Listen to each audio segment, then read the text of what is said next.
Trying to grasp and understand how communities of color understand and experience issues of climate change. And not just climate change, but policies that have already been implemented to respond to this problem. We know that it's not always a situation where the communities that are most impacted are at the table making the decisions. And when it comes to climate change, this problem is disproportionately going to impact communities of color. So that's what we're going out into the field to do today. That's what you're volunteering your time for. It's really important. We're going to give a survey to reflect the needs and the priorities of the communities that are going to be most impacted. Recently, Seattle got voted 5 stars for sustainability, but what they got voted 1 star was for equity. So not everyone has access to this sustainability, but we're here to change that, and that's what we're going to do today. And right now, we've got about 70 people in this room. We need 150 surveys. So if everyone gets about 2 or 3 surveys, we're done. So if we can do that.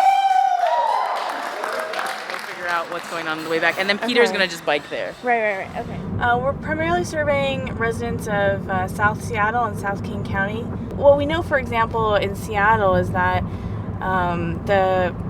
as the water level rises, we'll have communities here that will be suffering from daily floodings, heat waves, extreme weather conditions, and it's often the most vulnerable in our community, the people, the poorest, in fact, who are going to suffer. We'll go across the street, we'll talk, and then about who's going where, because some of us are going to stay definitely out on the street, and then maybe 2 of us would go inside the Mount Baker lofts. What, if anything, would make your community healthier?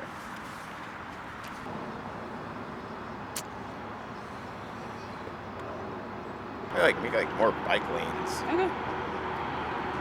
Because I bike a lot, and it's I feel like I'm kind of just squished in. Like a lot of people don't really bike. So we're going to be doing community roundtables. Every committee at Got Green. So we have 3 committees. We have food access, young leaders, climate justice. We all start off with these surveys, and this is how we figure out what work we're going to do, because then people in the community tell us. And so what we do is we have community roundtables with people who've taken them, and we're like, hey, let's have more of a discourse about it. Would you be interested in attending one of those community roundtables? Yeah. Okay. Bam. So as such, I would ask you for your contact information so that someone can follow up with you. Okay. My name's Art Johnson, and I was here at the corner of Martin Luther King Way and South, Henderson, and really interesting. I got a chance to kind of work with a lady who was a faith-based lady. She was actually giving out food and clothes, so I had to kind of work with her and ask her some questions about how she felt about the survey. Who do you think is the most impacted by climate change? Very strong lady and very opinionated, and very, definitely weighed in and talked about wanting more affordable housing. I think she appreciated the fact that we were out there asking the community what the community thought, and that I assured her that I felt like her voice did make a difference, and you can't not think about not weighing in, because you do need to be heard. So she listened to me, very kind lady. She was giving out food, and it was just really nice to be a part of that. My name is Kylie Gursky.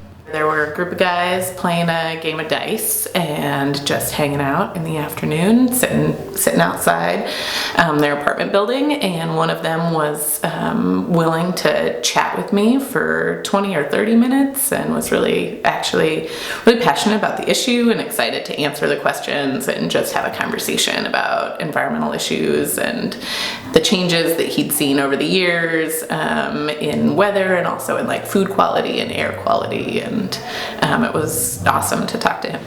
Did you see any shifts in that opinion as people were going through the survey? Yeah, I think some people who are who said stuff oh, it's out my lifetime, and then I started talking about rising food costs. Yeah, that really affects me. Or talking about